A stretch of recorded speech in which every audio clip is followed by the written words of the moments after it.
Merhaba arkadaşlar, örgü kanalıma hoş geldiniz. Kız bebeklerimiz için kolay ve güzel tığ işi yazlık bir elbise yaptım. Bugün bu elbise anlatımını sizlerle paylaşmak istiyorum. Bakın arkadaşlar, elbise çok güzel görünüyor. Arka görüntüsü bu şekilde, bakın düz yaptım. Ön bölüm bu şekilde. Ön bölümde bakın buralara 2 tane cep yaptım. Cepleri çiçek süsleme yaptım arkadaşlar. Çok güzel oldu. Elbise örgüsüne bu yakadan zincir yaparak başlıyoruz. Ben bugün bu elbise anlatımını 3-6 ay arası bebek için yaptım. 6 aylık bebek çok rahat kullanır arkadaşlar bu ölçüde bir elbiseyi. Yaka örgüsüne benimle aynı sayıda başlayıp bu arttırma sırasını bir sıra fazla yaparsanız 6-12 ay arası çocuklarınız için olur. Bu yaka sayısını benimle aynı başlayıp bu arttırma sırasını 2 veya 3 sıra fazla yaparsanız 1-2 yaş arası çocuklarınız için olur. Siz bu elbiseyi yeni doğan bebek için yapmak istiyorsanız bu başlama zincir sayısını 2 zincir eksik yaparak bu arttırma sırasında benim yaptığımdan 1 veya 2 sıra eksik yaparsanız yeni doğan bebek için olur arkadaşlar. Bu bakın kol altından sonra 3 sırada bir arttırmalar yaptım. Etek ucuna doğru genişliyor elbise. Bakın cep görüntüsü de bu şekilde. Elbise örgüsünde iplik olarak ben bugün bu ipliği kullandım. Penye bir iplik, bakın yazlık penye bir iplik kullandım. Siz bu elbise örgüsünde her marka iplik ve renkleri kullanarak yapabilirsiniz. Her renk iplik ile çok güzel oluyor. Çok az miktarda beyaz renkli iplik kullandım. Tığ olarak 5 numara 3 milimetre tığ kullandım arkadaşlar. Benim elim çok sıkı değil. Bakın. Sizin eliniz sıkıysa 3,5-4 milimetre tığlarla yaparsanız çok daha güzel olur. Ölçülerini videonun sonunda ölçüyorum. Oraya bakabilirsiniz arkadaşlar. İplik tığı hazırlayalım. Hep birlikte bu kolay ve güzel elbise örgüsüne başlayalım. Örgü kanalıma abone değilseniz abone olmayı unutmayın lütfen. Hepinize kolay gelsin. İyi çalışmalar.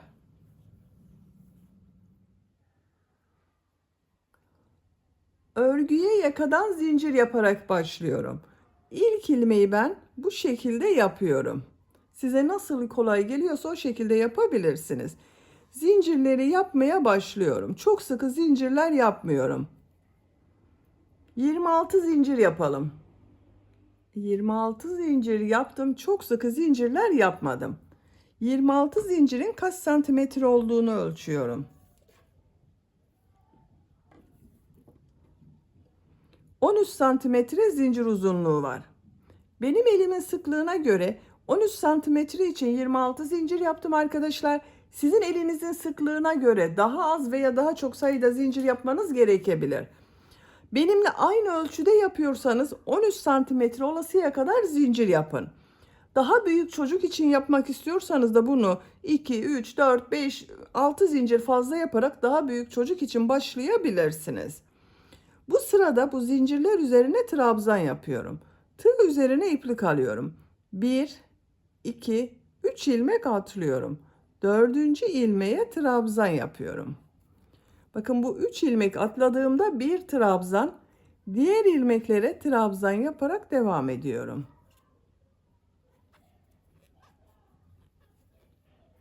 Bu sıra başında bakın 3 ilmek atlayarak yaptığım trabzan ile birlikte 23 trabzan yapacağız arkadaşlar. Zincirler üzerine trabzan yaparak sıra sonuna kadar devam edelim. Zincirler üzerine trabzan yaparak sıra sonuna kadar tamamladım. Sıra başında yaptığım bakın bu 3 zincir ile birlikte 23 trabzan oldu. 2, 4, 6, 8, 10, 12, 14, 16, 18, 20, 22, 23. Bir sıra üzerinde 23 trabzan var.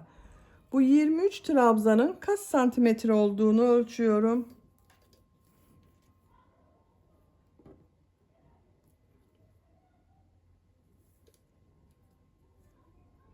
12 santimetre genişlik var. Benim yapacağım ölçü için bu 12 santimetre yeterli. Siz daha büyük çocuk için yapıyorsanız daha fazla sayıda trabzan olacak. İkinci sıradayım. 3 zincir yapıyorum.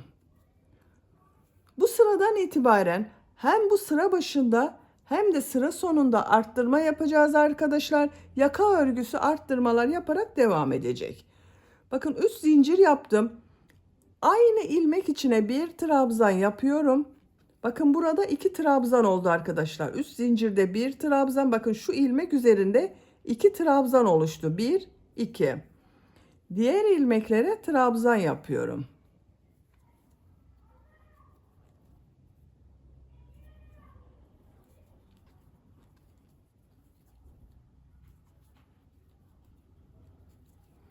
Sıra sonunda yine arttırma yapacağız. Bakın şu 3. zincirde arttırma trabzanı yapacağız arkadaşlar.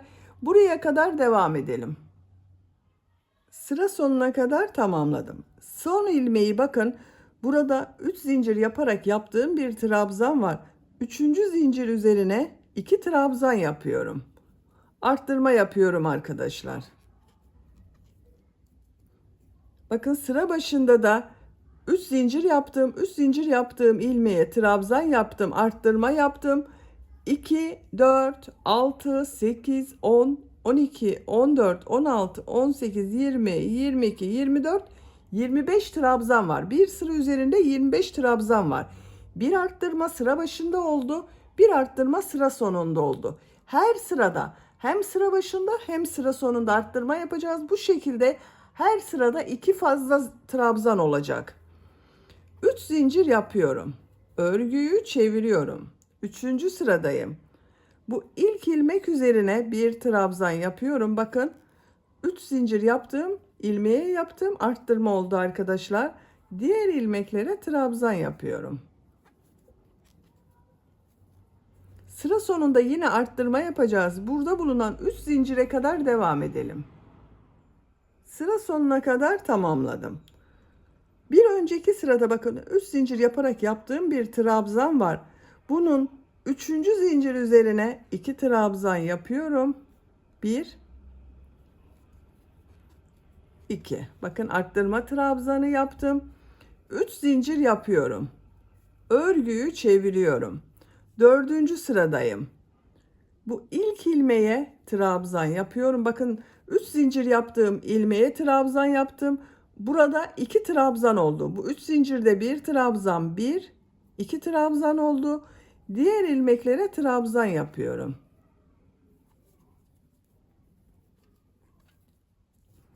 Sıra sonunda yine arttırma yapacağız.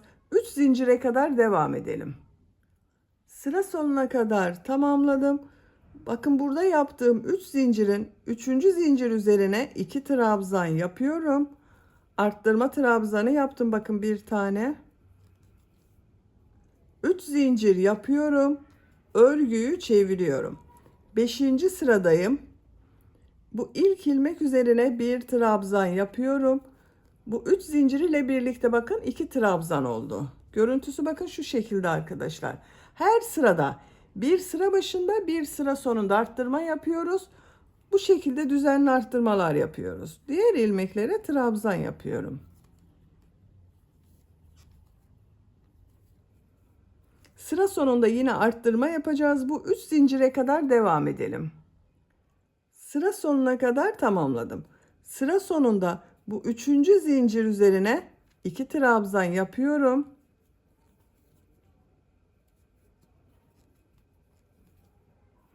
3 zincir yapıyorum. Örgüyü çeviriyorum. 6. sıradayım. Bu ilk ilmeğe bir trabzan yapıyorum. 3 zincir ile birlikte bakın 2 trabzan oldu. Diğer ilmeklere trabzan yaparak devam ediyorum. Sıra sonunda yine arttırma yapacağız. Bakın burada yaptığımız 3 zincirin 3. zincir üzerine 2 trabzan yapacağız. Sıra sonuna kadar devam edelim. Sıra sonuna kadar tamamladım. Sıra sonunda bakın 3. zincire 2 trabzan yapıyorum. Arttırma yaptım. 3 zincir yapıyorum. Örgüyü çeviriyorum. 7. sıradayım. Bu ilk ilmeğe trabzan yapıyorum. Bakın 3 zincir ile birlikte 2 trabzan oldu. Diğer ilmeklere trabzan yapıyorum. Sıra sonunda yine arttırma yapacağız arkadaşlar. Bu son ilmeğe kadar devam edelim. Sıra sonuna kadar tamamladım. Son ilmeğe 2 trabzan yapıyorum. Arttırma yaptım bakın. Burada bitiriyorum arkadaşlar. 1, 2, 3, 4, 5, 6, 7. Yaka bölümünü ben bitirdim. Yapacağım ölçü için yeterli. Yaptığım 7 sıra 8 santimetre geldi. Benim yapacağım ölçü için yeterli. Siz daha büyük yapmak istiyorsanız 1 veya 2 sıra arttırma yaparak devam edebilirsiniz. Ön bölümün birini bitirdim. Bakın burası ön bölümse arka bölümü de yapacağız. Aynı şekilde yapacağız. Bunu kaç zincir başladıysanız diğer bölümü de aynı başlıyoruz. Ben 26 zincir ile başladım. Bunu da 26 zincir yapıyorum.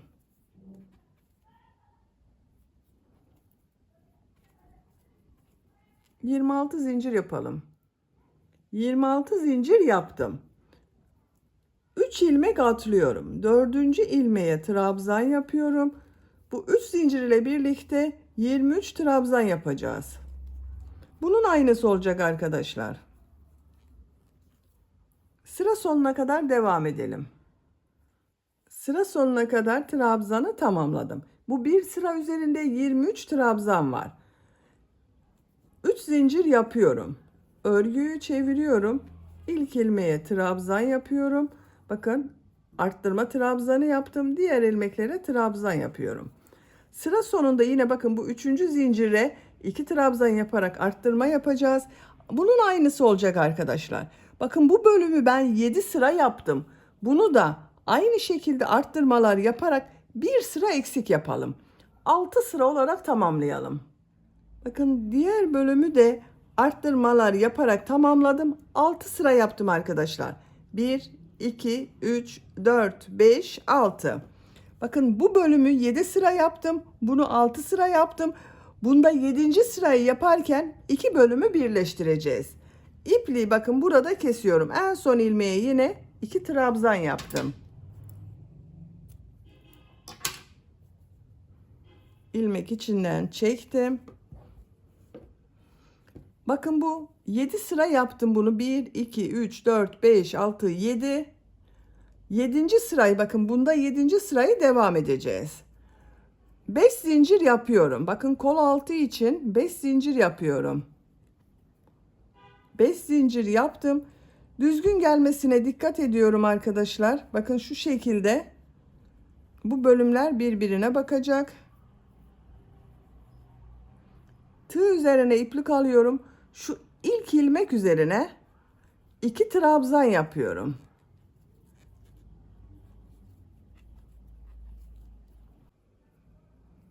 Bakın burada da son ilmeğe 2 trabzan yaptım. Bu bölümde de ilk ilmeğe 2 trabzan yaptım.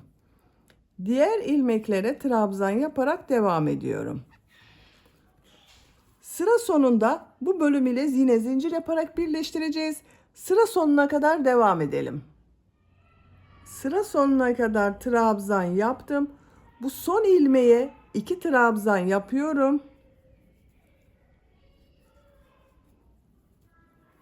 Kol altı için 5 zincir yapıyorum. 1, 2, 3, 4, 5 zincir yaptım. Bakın diğer bölüm ile birleştiriyoruz. Şu şekilde bakın düzgün olmasına dikkat edelim arkadaşlar.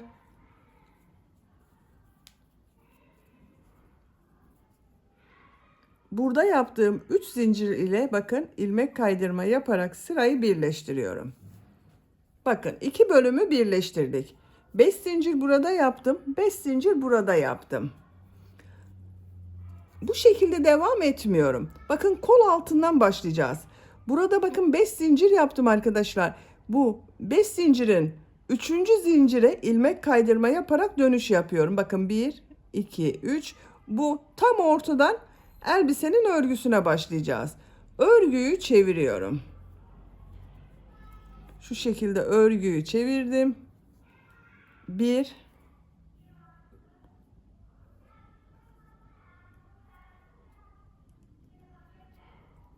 bakın 2, 2 ilmek kaydırma yaptım. 3. zincire ilmek kaydırma yaptım. Bu orta noktası olacak arkadaşlar. Bu 3. zincir orta nokta olacak. 3 zincir yapıyorum. Tığ üzerine iplik alıyorum.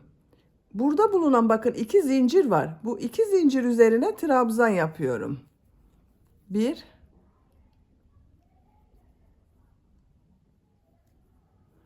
2. Bakın bu 3 zincirde bir trabzan. Bakın 5 zincir yaptım. 2 trabzanda bu sıra sonunda yapacağız. Diğer ilmeklere trabzan yaparak devam ediyorum. Her ilmek üzerine bir trabzan yapıyorum. Burada yaptığımız zincire kadar trabzan yaparak devam edelim. Kol altı için yaptığım bakın 5 zincire kadar trabzan yaptım. Buradaki zincirler üzerine trabzan yapıyorum. Bakın 1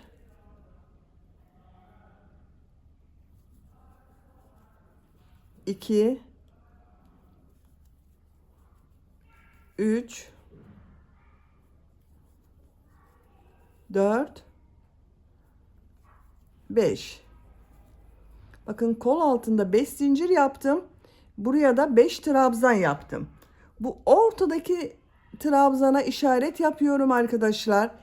Bir sonraki sıralarda buralarda arttırma yapacağız.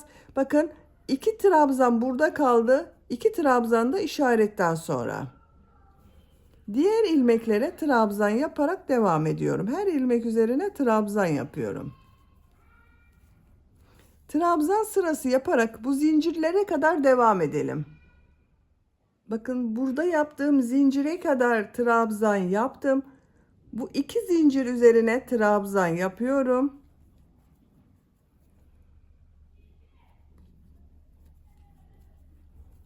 Burada yaptığım 3 zincir ile ilmek kaydırma yaparak birleştiriyorum. Bakın bu kol altında da 1 2 3 4 5 trabzan oldu arkadaşlar. Buraya işaret yapabilirsiniz. Bakın şu 3 zincir yaptığımız orta nokta oluyor. Burada da bakın bu 1 2 3 4 5 trabzan yaptım. Ortada bulunan trabzan üzerine işaret yaptım.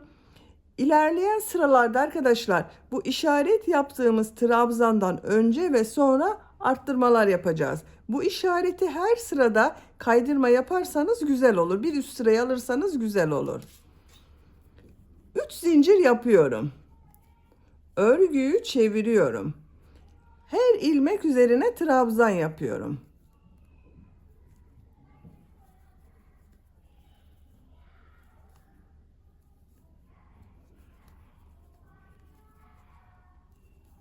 Trabzan sırası yapıyoruz. Sıra sonuna kadar devam edelim. Sıra sonuna kadar tamamladım. 3 zincir ile ilmek kaydırma yaparak sırayı birleştiriyorum. Bakın 2 sırayı bitirdik. Bu işareti de bakın bir üst sıraya alıyorum. Orta noktayı kaybetmemek için bakın buralarda arttırma yapacağız arkadaşlar. Bir üst sıradaki trabzanı alıyorum. 3 zincir yapıyorum. Örgüyü çeviriyorum. Her ilmek üzerine bir trabzan yapıyorum.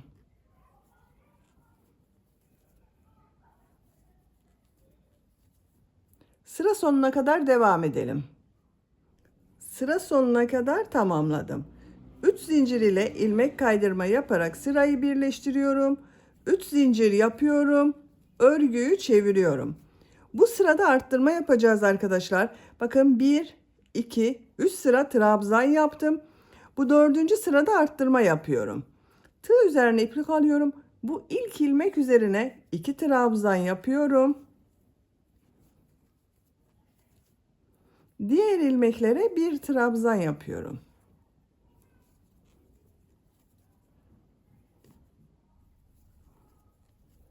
Bakın arttırma yaptık. Burada da arttırma yapacağız. Bakın bu işaretli olan trabzandan önce ve sonra arttırma yapacağız arkadaşlar. Bu ilmeğe kadar devam edelim. İşaret yaptığımız bakın trabzana kadar trabzan yaptım. Bu işaretten önceki bakın bu ilmeğe 2 trabzan yapıyorum. Bu işaretli olan ilmek üzerine bir trabzan yapıyorum. İşaretten sonraki ilmek üzerine 2 trabzan yapıyorum. Bakın bir arttırma burada yaptım, bir arttırma burada yaptım. İşareti bir üst sıraya alıyorum.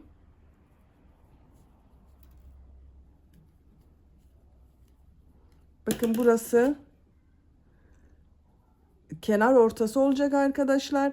Diğer ilmeklere trabzan yaparak devam ediyorum.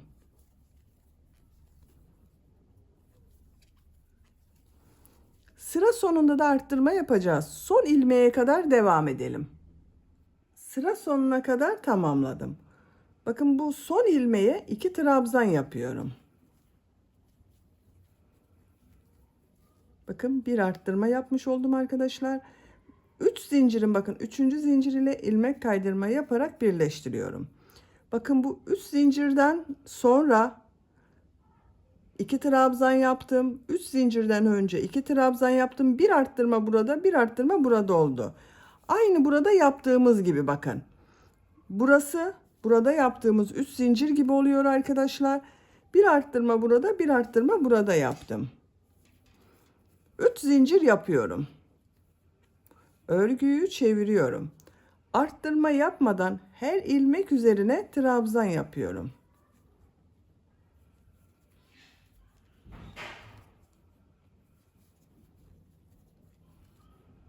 Sıra sonuna kadar devam edelim. Sıra sonuna kadar tamamladım.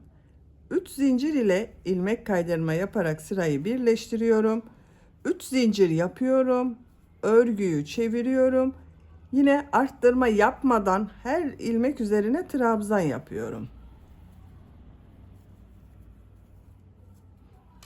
Bakın buraya da işaret yapalım arkadaşlar.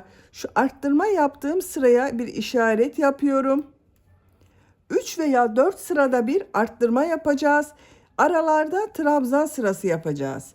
Bakın şunu da bir üst sıraya alırsanız diğer arttırma yapacağınız yerde hangi trabzana yapacağınızı şaşırmazsınız. Bakın üst sıra trabzan yaptım. 4. sırada arttırma yaptım. Bu şekilde elbisenin örgüsü devam edecek. 3 sıra trabzan, 4. sırada arttırma yapalım. Siz tercihinize göre 4 sıra trabzan, 5. sırada arttırma da yapabilirsiniz. Ben 3 sırada bir arttırma yapmayı tercih ediyorum. Elbisenin örgüsüne düzenli arttırmalar yaparak devam edelim. Elbise örgüsünü yapacağım ölçüye göre tamamladım. Kol altından itibaren sayıyorum. 1, 2, 3, 4, 5, 6, 7, 8, 9, 10, 11, 12, 13, 14, 15, 16, 17, 18, 19 sıra yaptım. Santimetre olarak ölçüyorum. 23 santimetre yükseklik var. Siz tercihinize göre birkaç sıra devam edebilirsiniz arkadaşlar. Buraya kadar her üst sırada iki taraftan arttırmalar yaptım. Etek ucuna doğru bakın elbise örgüsü genişledi arkadaşlar. Bu renk ipliği burada kesiyorum. Dediğim gibi siz birkaç sıra devam edebilirsiniz.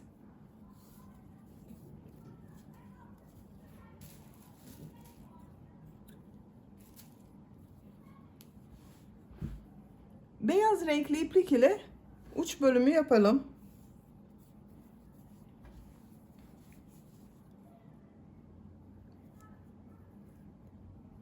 Şu ilmekten ipliği bağlıyorum.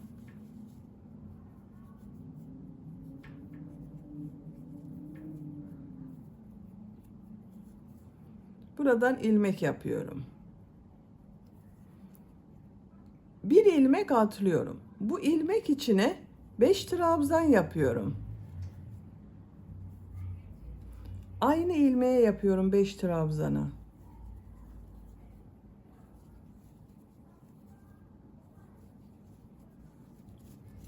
Beş trabzan yaptım.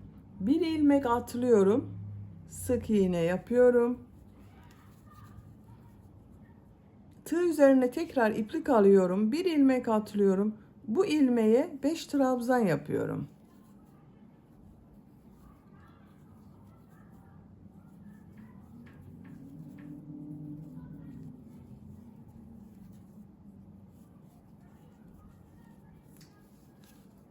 Bir ilmek atlıyorum.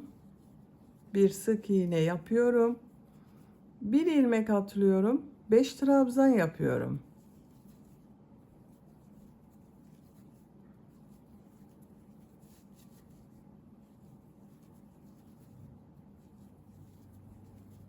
Bir ilmek atlıyorum, sık iğne yapıyorum. Bakın bu şekilde model oluyor. Sıra sonuna kadar devam edelim. Modelleri sıra sonuna kadar tamamladım. Son yaptığım modeli şu yaptığım ilk ilmek ile ilmek kaydırma yaparak birleştiriyorum. İpliği kesiyorum. Bakın arkadaşlar, etek ucunda bir sıra model sırası yaptım. Görüntüsü bu şekilde oldu.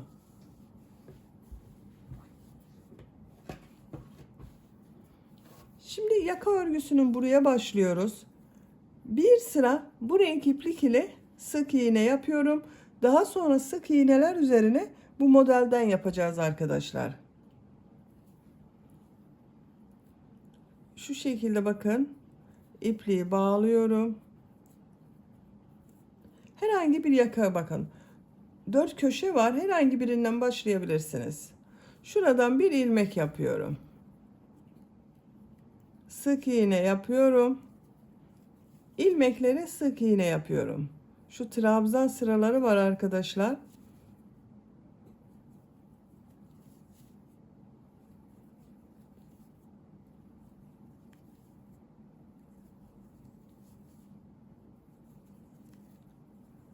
Bakın bu şekilde sık iğne yapıyoruz.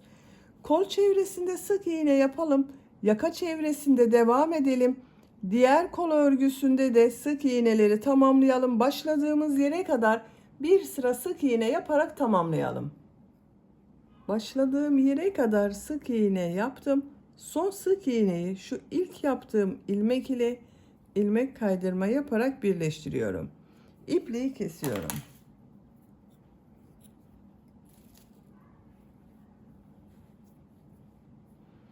Bakın arkadaşlar, kol çevresinde ve yaka çevresinde bir sıra sık iğne yaptım.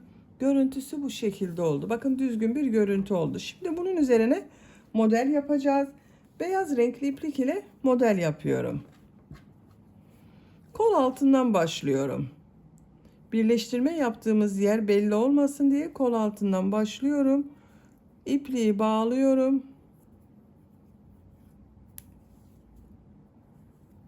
Bakın şu şekilde tam ortadan başladım. Bir ilmek atlıyorum. 5 trabzan yapıyorum.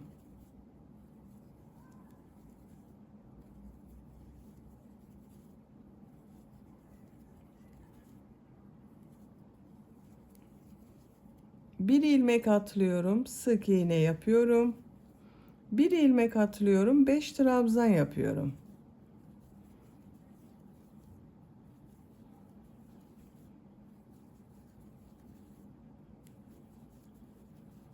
Bir ilmek atlıyorum, sık iğne yapıyorum.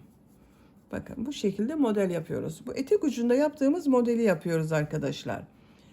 Bu şekilde devam edelim. Bu köşelere model gelmesine dikkat ederseniz görüntü olarak daha düzgün görünür arkadaşlar. Şu köşelere bu yaptığımız 5 trabzanlı modelleri yaparsak daha güzel olur. Çevresinde devam edelim. Başladığımız yere kadar modelleri tamamlayalım.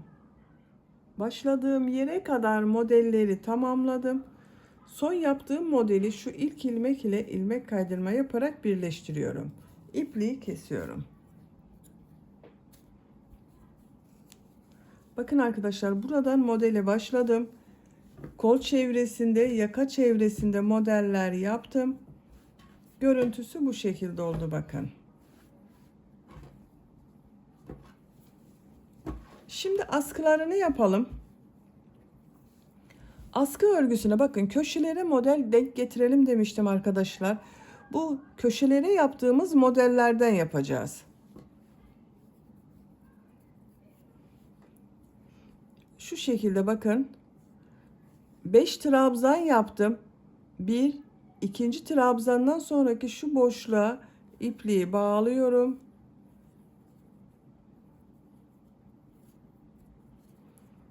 İlmek yapıyorum. 3 zincir yapıyorum. Buraya 2 trabzan yapıyorum. Bakın. 2 zincir yapıyorum. Şu bir ilmeği atlıyorum. Şuraya bakın. Burada da 2 trabzan kaldı. Şu boşluğa 3 trabzan yapıyorum. 2 zincir yapıyorum. Örgüyü çeviriyorum. Şu 3 ilmeği atlıyorum. Şu 2 zincir yaptığım boşluğa 3 trabzan, 2 zincir, 3 trabzan yapıyorum.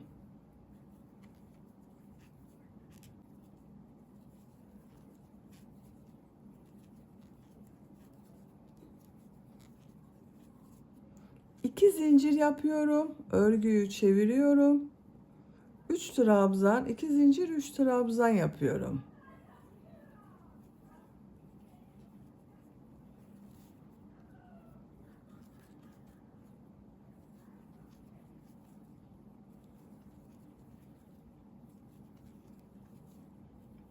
Bakın bu şekilde askı yapıyoruz. Birkaç sıra askı örgüsüne devam edelim. Askı örgüsünü tamamladım. 1, 2, 3, 4, 5, 6, 7, 8, 9, 10, 11, 12 model sırası yaptım. 13. model sırasını yaparken bakın diğer bölüm ile birleştireceğiz arkadaşlar. Şu şekilde tutuyorum. Bakın yüksekliğine. Şu şekilde oldu.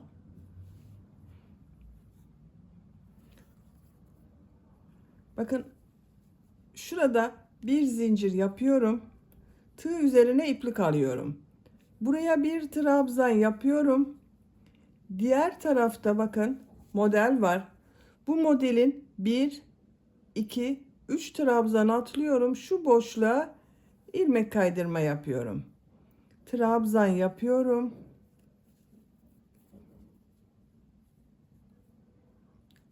Aynı yere ilmek kaydırma yapıyorum. Trabzan yapıyorum.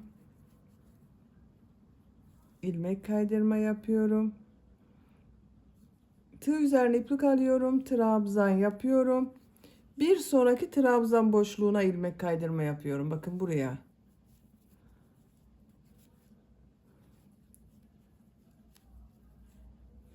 Aynı yere yine ilmek kaydırma yapıyorum. Üçüncü trabzanı yapıyorum. İlmek kaydırma yapıyorum. İpliği kesiyorum.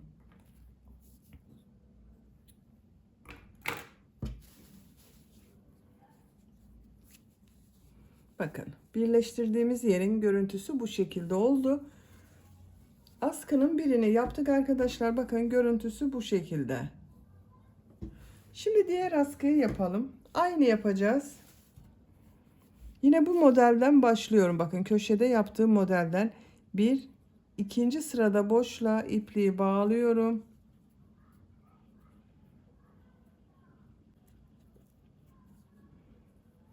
Buradan ilmek yapıyorum.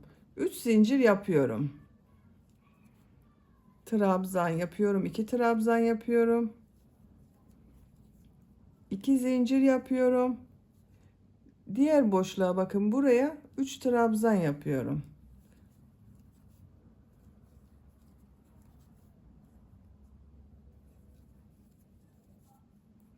İki zincir yapıyorum. Örgüyü çeviriyorum.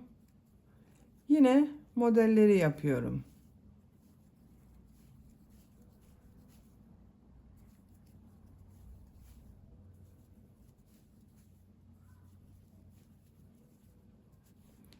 Bu askıyı kaç sıra yaptıysanız diğer askı örgüsünde tamamlayalım. Diğer askı örgüsünde bakın tamamladım. 12 sıra yaptım. İlmek kaydırma yaparak diğer bölüm ile birleştirdim.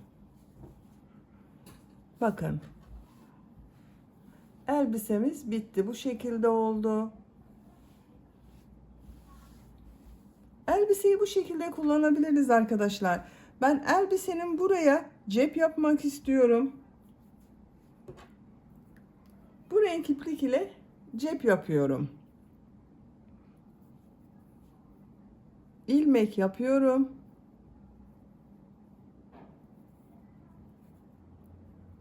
On 15 zincir yapıyorum. 1, 2.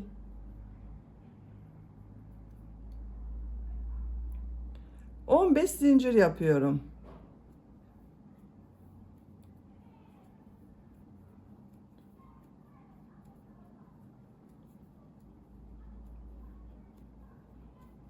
On beş zincir yaptım. Siz daha büyük cep yapmak isterseniz bir iki zincir fazla yapabilirsiniz arkadaşlar. Tığ üzerine iplik alıyorum.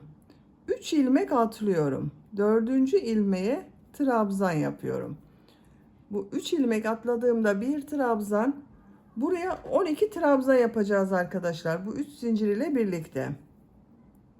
Bakın 1, 2, 3, 4,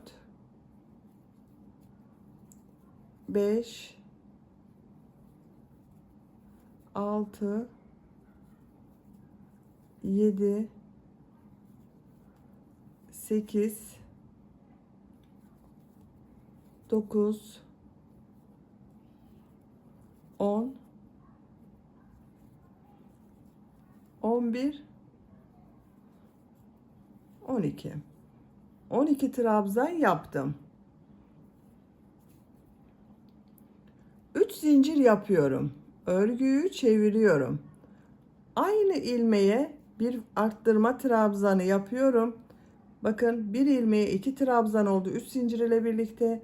Diğer ilmeklere trabzan yapıyorum.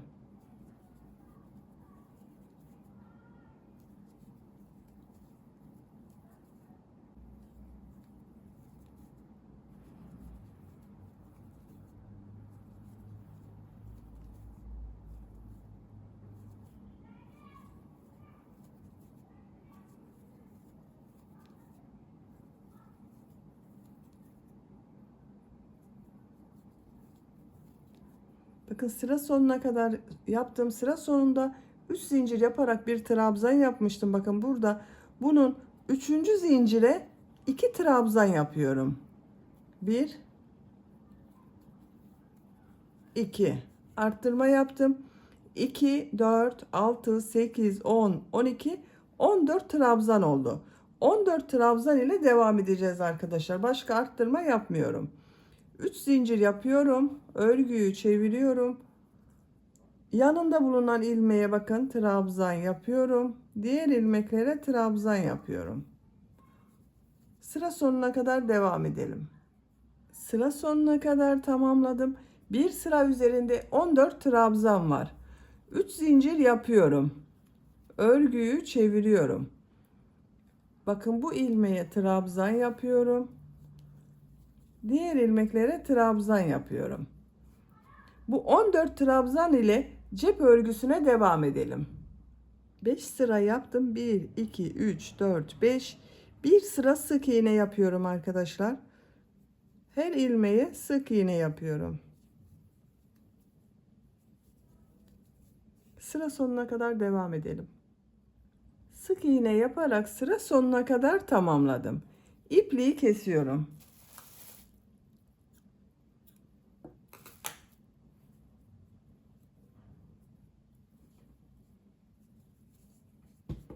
Bakın arkadaşlar bu şekilde küçük bir cep yaptım.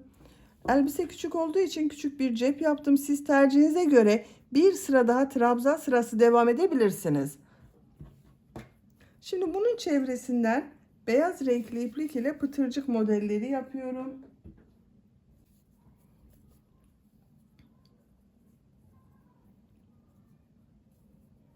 Şuradan başlıyorum arkadaşlar. Bakın başlangıçtan başlayabilirsiniz. Şu ilmekten başlıyorum.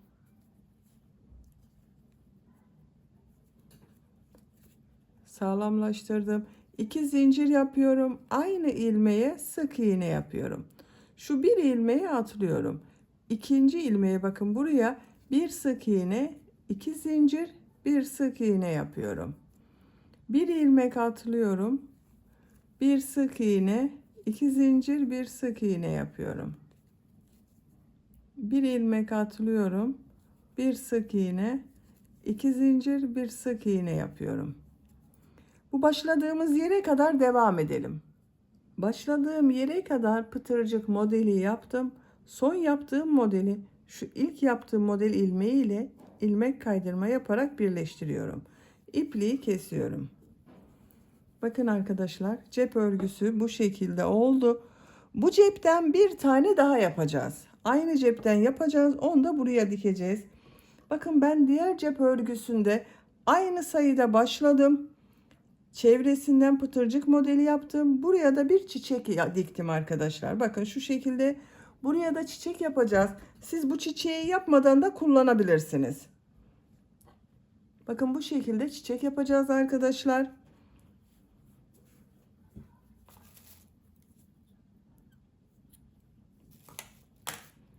Bu cep örgüsü yapacak olduğunuz çocuğun büyüklüğüne göre siz daha fazla sayıda başlayıp daha büyük cep de yapabilirsiniz arkadaşlar. Bakın benim yaptığım elbise için bu büyüklükte bir cep yeterli oldu. Şimdi bu çiçeği birlikte yapalım sizinle.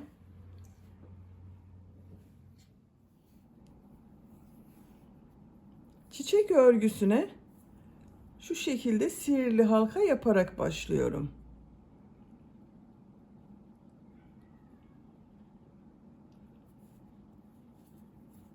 Zincir yaptım, sağlamlaştırdım. 3 zincir yapıyorum. Tığ üzerine iplik alıyorum. Trabzan yapıyorum. 2 zincir yapıyorum. 1 trabzan yapıyorum. 2 zincir, 1 trabzan, 2 zincir, 1 trabzan, 2 zincir, 1 trabzan. Bakın 1 2 3 4 5 yuva oldu. 2 zincir yapıyorum. İplik ucunu çekiyorum. Bakın buraya 1 2 3 4 5 trabzan yaptık arkadaşlar. Arada 2 zincir yaptık. Şu ilk yaptığım 3 zincir var. Bunun ikinci zincire tığ takıyorum. İlmek kaydırma yaparak birleştiriyorum. İplik ucunu şu şekilde tutuyorum bakın. 1 2 3 4 5 6 yuva oluşturduk. Bakın 6 yaprağı var. Onları yapacağız. 3 zincir yapıyorum. Tığ üzerine iplik alıyorum. Şu şekilde bakın. Şu yuvaya tığ takıyorum. İplik alıyorum. Uzatıyorum. Bakın uzun tutuyorum. 1 2 3 4 5 6 7. Tığ üzerine iplik alıyorum. Hepsini içinden bir defada çekiyorum. Şu şekilde bakın bir zincir yapıyor gibi yaptım, sağlamlaştırdım. 3 zincir yapıyorum. Aynı yuvaya şu şekilde ilmek kaydırma yapıyorum 3 zincire.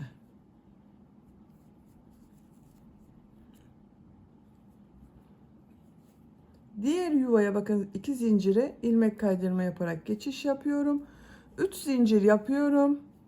Yine bunun gibi yapıyoruz arkadaşlar. Aynı oluyor. 1 2 3 4 5 6 7. Bu iplikleri uzun tutarsanız daha puf örgü olur arkadaşlar.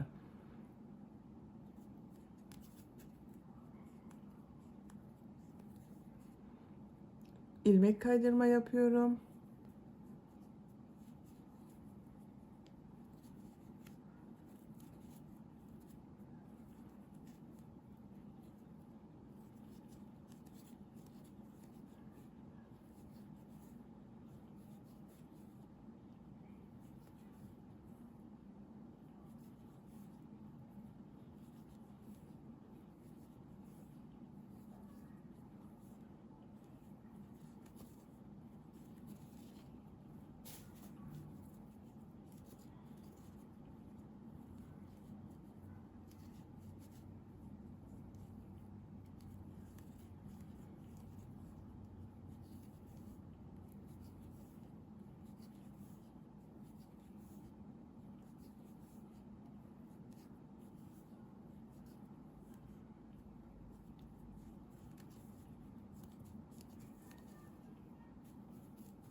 Bakın son yaprağı yaptım.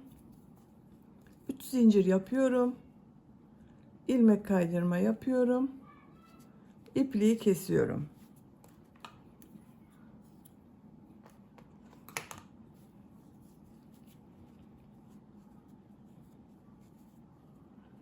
Bakın arkadaşlar, bu şekilde oldu. Çok güzel oldu. Şimdi bu orta bölümde bulunan tomurcuk bölümünü yapacağız. Sarı renkli iplik ile yapıyorum. Yine sihirli halka yapıyorum. Şu şekilde bakın, parmağıma doladım. İlmek yapıyorum. Bir zincir yaptım, sağlamlaştırdım. 3 zincir yapıyorum. Bu yaprağı yaptığımız gibi yapıyoruz. 1 2 3 4 5 6 7 8 defa yaptım arkadaşlar. Hepsini içinden çekiyorum. Zincir yaptım, sağlamlaştırdım. İpliği kesiyorum.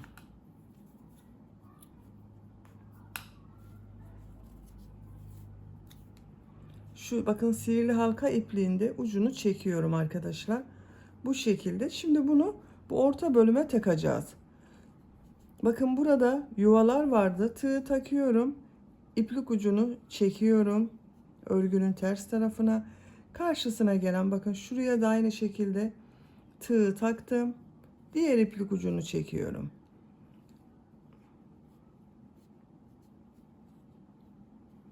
Örgünün ters tarafında bunu bağlıyorum.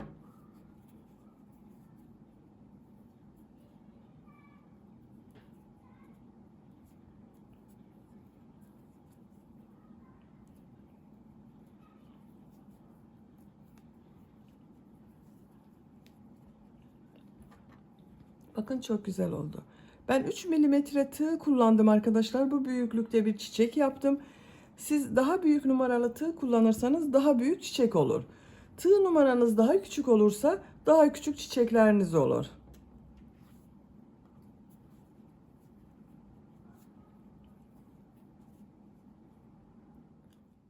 Çiçek örgüsünü bakın tamamladık arkadaşlar. Şimdi bunu elbisenin yaptığımız bu cep örgüsüne dikeceğiz.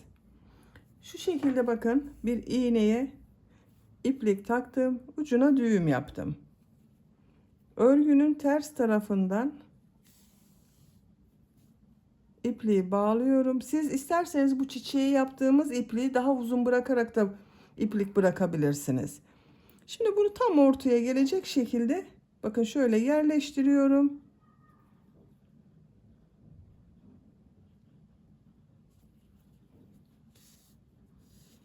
Elbiseye cebi diktikten sonra bu çiçeği dikmesi zor olur arkadaşlar. Onun için ilk önce bu cep örgüsünün üzerine çiçek yapıyorum. Dediğim gibi siz bu çiçeği yapmadan da kullanabilirsiniz.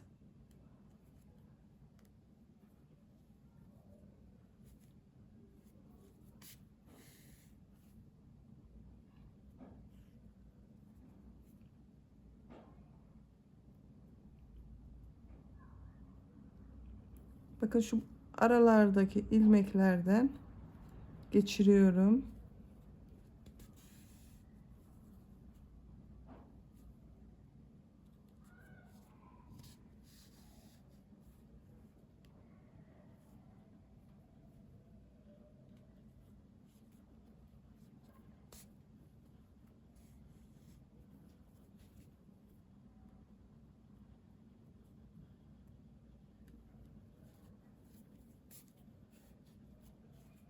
Bakın, ben diktim arkadaşlar. Örgünün ters tarafından ilmek arasından bakın şu şekilde ilmek yapıp ipliği kesiyorum.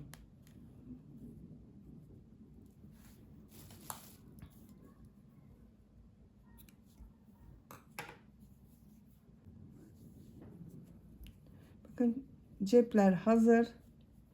Şu iplik ucunu yine örgünün ters tarafından kaybediyorum.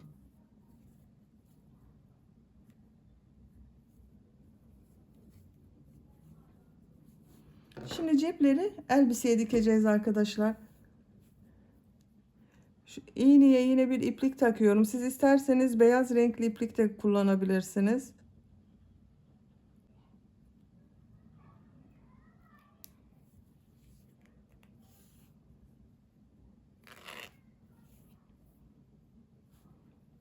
Küçük düğüm yapıyorum.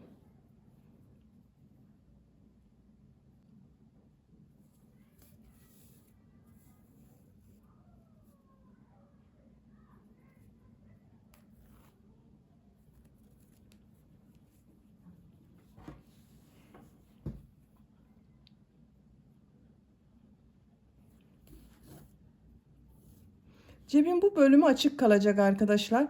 Bu üç kenarını dikeceğiz. Şu şekilde bakın takıyorum.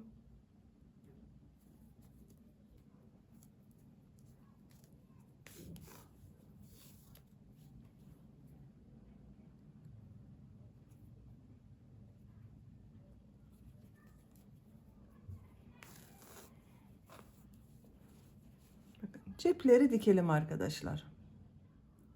Elbisenin ceplerini diktim. Bakın bu şekilde oldu. Çok güzel oldu arkadaşlar cepler.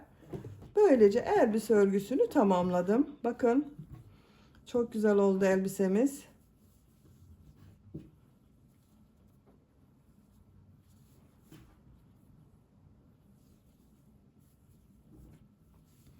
Bitmiş olarak ölçülerini söylüyorum. Kol altının buradan gövde genişliğini ölçüyorum. 24 santimetre. Kol altından yüksekliği ölçüyorum. 26 santimetre. Askıyla birlikte uzunluğu ölçüyorum arkadaşlar. 40 santimetre. Ben bugün 3 ay 6 ay arası bir bebek için yaptım. Bu büyüklükte oldu arkadaşlar. Bebeğiniz çok kilolu olmazsa 6-12 ay arası bebek de çok rahat kullanır. Beni dinlediğiniz ve izlediğiniz için hepinize çok teşekkür ederim. Örgü kanalıma abone değilseniz abone olmayı unutmayın lütfen. Sizlerle yeni örgülerde görüşmek dileğiyle. Hoşça kalın, sevgiyle kalın.